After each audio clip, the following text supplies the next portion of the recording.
नमस्कार विद्यार्थी मित्रांनो, आपल्या यूट्यूब चॅनलमध्ये आपलं स्वागत आहे. आजच्या व्हिडिओमध्ये आपण प्रकरण क्रमांक 4 महाराष्ट्र सहकारी संस्था कायदा 1960 याबद्दलचा दुसरा भाग आपण सुरू करत आहे. याआधी आपण जवळपास 3 प्रकरण कंप्लीट केलेले आहे. सहकारी संस्थेचे संघटन, सहकारी संस्थेच्या सचिवांचा पत्रव्यवहार, त्यानंतर सहकारी संस्थेचा आयुक्त व निबंधक.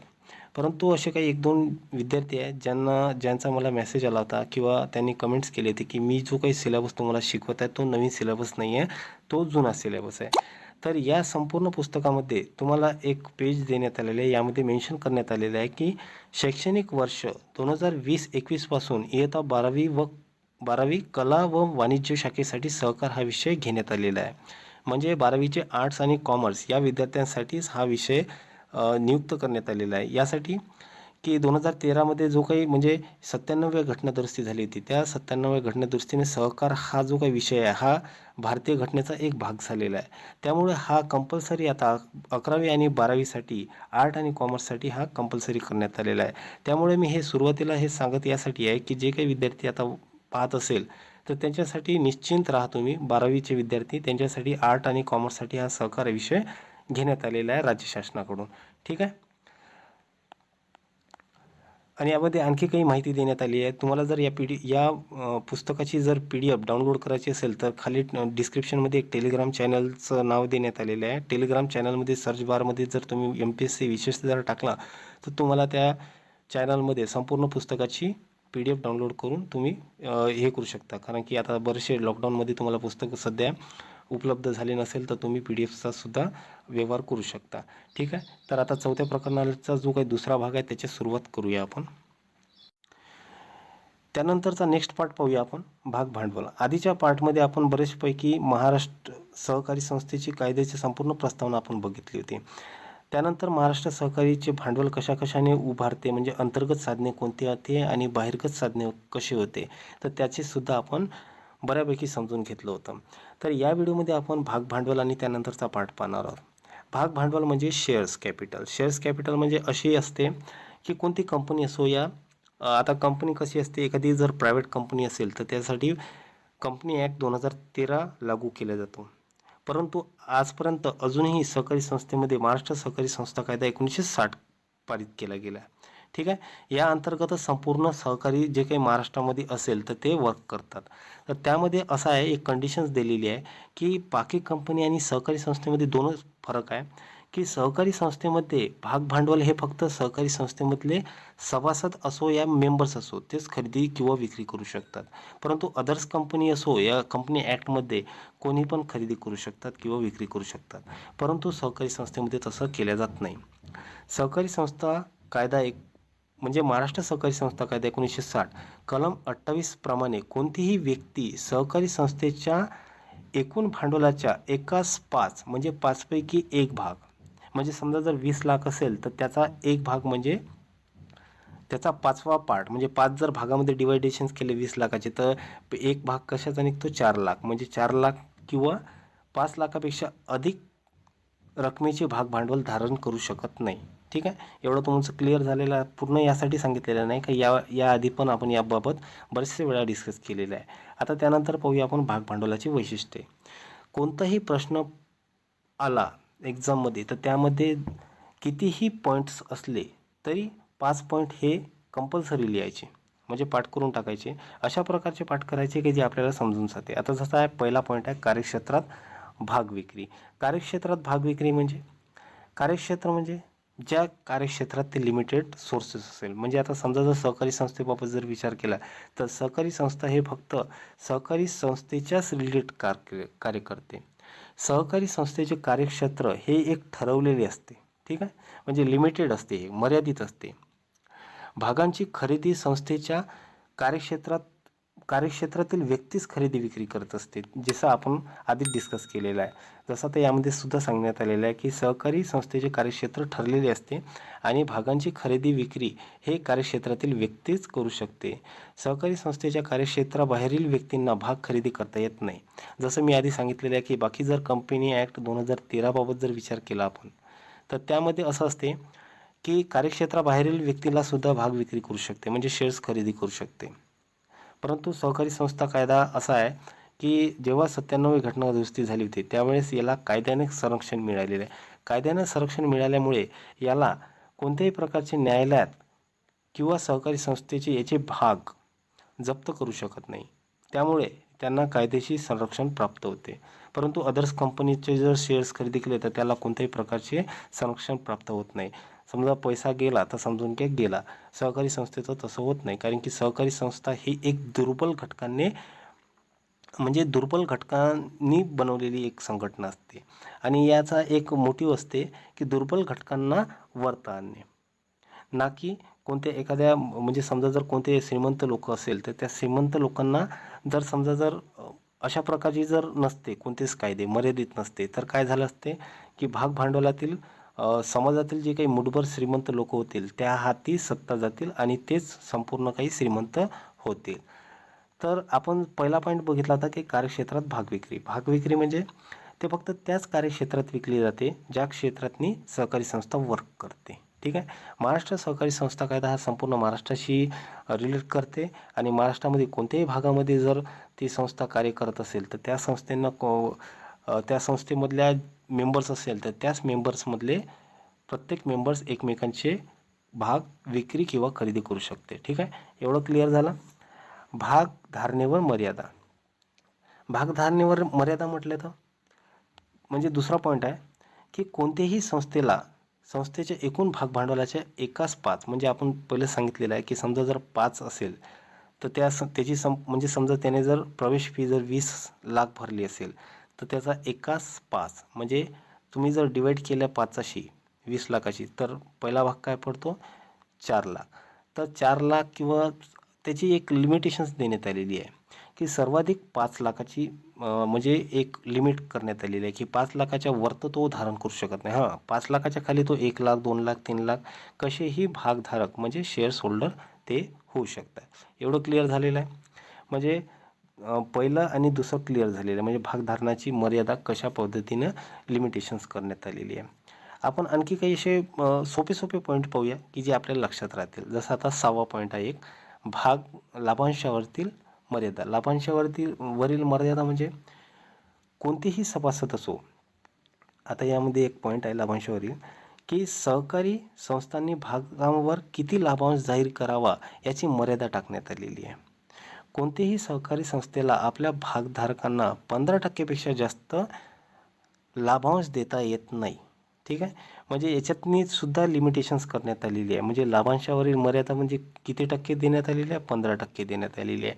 आणि भागधारकांना भाग किती म्हणजे किती भागधारक खरेदी करू शकते एकतर एकास 5 किंवा जास्तीत जास्त 5 लाख. म्हणजे आपले एक 3 पॉईंट क्लिअर झालेले. कोणतेही 5 पॉईंट असे करा की जेणेकरून एक्झाममध्ये लिहिल्यावर म्हणजे आपण राईट करतो तर ते आपल्याला बरोबर त्यांना मार्क पडतात. त्यानंतरचा पॉईंट पाहूया आपण या 4था म्हणजे भागांच्या हस्तांतरावरील निर्बंध. आता भाग म्हणजे काय तर शेअर्स आपण सहकारी संस्थेबाबत विचार करताय. सहकारी संस्थेमध्ये भागांना एक कायदेशीर संरक्षण प्राप्त झालेले आहे. म्हणजे समजा जर एखादा मेंबर्स भाग खरेदी करत असेल तर त्याला त्याचे भाग ना न्यायालय म्हणजे कोणत्याही प्रकारचं कोर्ट किंवा सहकारी संस्था जप्त करू शकत नाही, कारण की त्याला एक प्रकारचं काय केलेलं आहे संरक्षण प्राप्त झालेलं आहे. सहकारी न्यायालय आणि सहकारी संस्था जप्त करू शकत नाही, कारण की त्याला एक संरक्षण प्राप्त झालेलं आहे.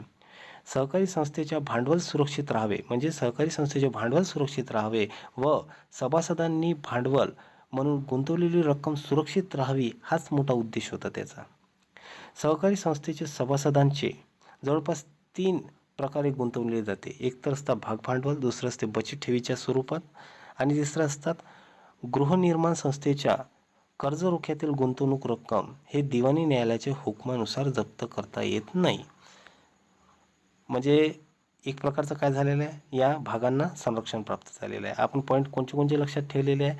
एक तर आहे कार्यक्षेत्र आहे. म्हणजे कार्यक्षेत्र असं आहे की त्या संस्थेच्याच रिलेटेड म्हणजे लिमिटेड एरियामध्ये ते कार्य करते. त्या भागधारकावर एक प्रकारची मर्यादा आहे. एक तर त्याला 1 ते 5 पेक्षा अधिक किंवा 5 लाखापेक्षा अधिक कोणत्याही प्रकारचे धारण करू शकत नाही. दुसरा आहे भागांच्या हस्तांतरावर निर्बंध. तिसरा आहे भागांच्या जप्तीपासून संरक्षण की कोणत्याही प्रकारचे न्यायालय आणि सहकारी संस्था त्यांना जप्त करू शकत नाही. आणि आपण 5वा पॉईंट पाहिला होता लाभांशावरील मर्यादा. लाभांशावरील मर्यादा म्हणजे 15% जास्त लाभांश म्हणजे प्रॉफिट झाला नाही पाहिजे, म्हणजे 15% जास्त प्रॉफिट त्यानं घेतला नाही पाहिजे. हे पण एक प्रकारच्या काय झालेले वैशिष्ट्य आणि मर्यादा जाहीर करण्यात आलेली आहे. त्यानंतरचा नेक्स्ट पॉईंट पाहूया. आपण भांडवलाची वैशिष्ट्ये पाहतो आणि एकूण जवळपास 10 पॉईंट देण्यात आलेले आहे. एक्झाममध्ये कोणतेही 5 पॉईंट असे क्लिअर लिहा की आपल्याला एक्झाममध्ये पॉईंट्स पडतील. आपण या 10 पॉईंट की असे काही पॉईंट्स घेतलेले आहे की जे आपल्या लक्षात राहतील. जसं आपण पहिला पॉईंट घेतला होता कार्यक्षेत्रात भाग विक्री. कार्यक्षेत्रात भाग विक्री म्हणजे ज्या कार्यक्षेत्रामध्ये जी सहकारी संस्था कार्य करते त्याच सहकारी संस्थेमधले सभासद असो या मेंबर्स असो, सभासद किंवा मेंबर त्यांना भाग विक्री किंवा खरेदी करता येते, म्हणजे हे त्या एरियामध्ये समाविष्ट करण्यात आले. दुसरा पॉईंट आपण बघितलं तर भागधारणेवर मर्यादा. भागधारणेवर मर्यादा म्हणजे असं असते की कोणत्याही सभासदाच्या संस्थेला भाग भांडवलाचा कोणताही एकाच 5 भाग खरेदी किंवा विक्री करता येत होता. एकाच 5 किंवा जास्तीत जास्त 5 लाख, म्हणजे 5 लाख ही लिमिटेशन्स देण्यात आलेली आहे. 5 लाखाच्या अंडरमध्ये म्हणजे आतमध्ये सुद्धा तुम्ही त्याबाबत खरेदी करू शकतात, परंतु 5 लाखापेक्षा जास्त तुम्ही खरेदी करू शकत नाही. ही कशी होती मर्यादा होती. त्यानंतरचा पॉईंट आपण घेतला होता, तिसरा पॉईंट घेतला होता आपण, म्हणजे यामध्ये चौथा पॉईंट आहे परंतु आपल्याला लक्षात यासाठी आपण तिसरा पॉईंट बघितला होता भाग जप्तीपासून संरक्षण. भाग हे कायदेशीर संरक्षण प्राप्त केलेले असते म्हणून त्यांना न्यायालय किंवा कोणत्याही प्रकारची सहकारी संस्था हे जप्त करू शकत नाही. ठीक आहे, म्हणजे आपला 1, 2, 3 पॉईंट झाले. चौथा पॉईंट घेतला होता आपण लाभांशावरील मर्यादा. म्हणजे लाभांशावरील मर्यादा बघितली होती की कोणतेही सहकारी संस्थेला आपल्या भागधारकांना 15%पेक्षा जास्त लाभ म्हणजे 15%पेक्षा जास्त प्रॉफिट न घेणे.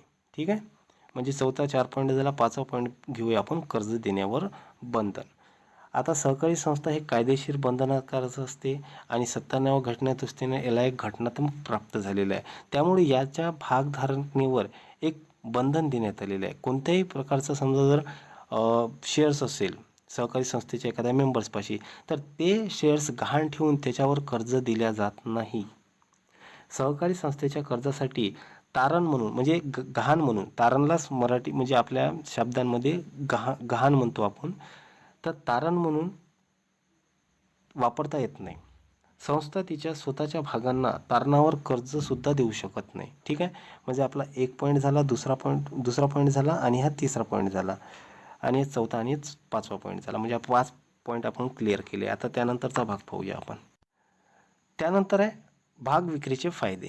आपल्याला भाग विक्रीचे फायदे पाहायचे आहे. म्हणजे समजा जर आपण विचार केला एखादी संस्था असेल आणि त्या संस्थेने काय केलेले आहे, आपले शेअर्स विक्री काढलेले आहे, तर त्या विक्री केलेल्या भाग भांडवलाचा संस्थेला काय फायदा होतो. तर सर्वात पहिले जवळपास किती पॉईंट आहे, जवळपास 6, 7, 8 पॉईंट आहे. तर हे पॉईंट आपण सिक्वेन्सली लक्षात ठेवण्याचा प्रयत्न करूया. जसं आता पहिला पॉईंट आहे स्थिर भांडवलास उपयुक्त असते. भाग विक्री केल्यानंतर संस्थेला काय फायदा होतो. सहकारी संस्थेत स्थिर भांडवलासाठी भाग विक्री करणे हा एक सर्वात उपयुक्त आणि सोयीस्कर मार्ग आहे. जे काही सहकारी संस्था भांडवल विक्री करते ते विसर्जनापर्यंत वापरले जाते. म्हणजे जोपर्यंत संस्था बंद होत नाही तोपर्यंत ते भांडवल वापरले जाते. म्हणजेच काय होते की दीर्घ मुदतीचे भांडवल म्हटले जाते त्याला. म्हणजे स्थिर भांडवल हे विसर्जनापर्यंत वापरले जाते, म्हणजेच दीर्घ मुदतीचे भांडवल असतात ते, आणि ते कायम मालकीचे असते. कोणाच्या? संस्थेच्या.